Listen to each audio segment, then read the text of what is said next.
美国总统拜登1月21日与日本首相岸田文雄举行视像会谈，会晤期间提到台湾、东突厥三、香港、钓鱼岛、东海和南海等问题。中国外交部发言人赵立坚批评两人抹黑攻击、粗暴干涉内政，已向两国提出严正交涉。赵立坚1月24日主持例行记者会时表示，中方对此表示强烈不满，坚决反对，已向美日提出严正交涉。据悉尼先驱晨报24日报道，澳大利亚政府发布警告，要求欧公民尽快离开乌克兰。乌克兰局势持续紧张之际，澳大利亚联邦政府发布旅行警告，并要求在乌克兰的澳大利亚人现在离开，同时撤离在基辅的欧外交官家属。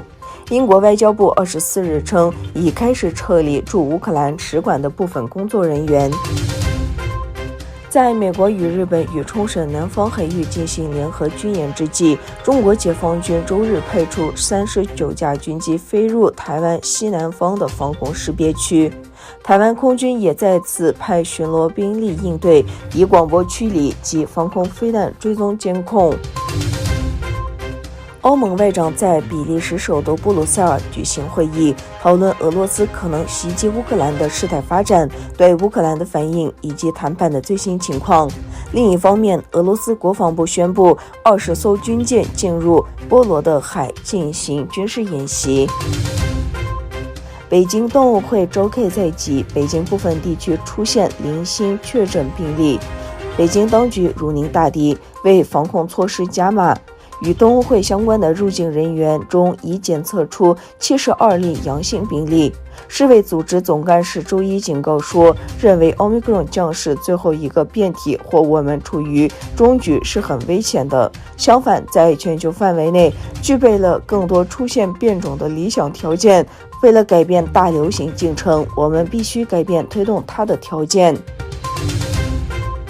澳大利亚多家媒体周一报道，政府总理莫里森在中国社交媒体微信平台的官方公众号被盗用，改名欧华新生活，意在为欧洲华裔提供生活资讯。议会情报和安全委员会主席詹姆斯·帕特森表示，腾讯公司没有回应澳大利亚政府要求归还总理莫里森账户的请求。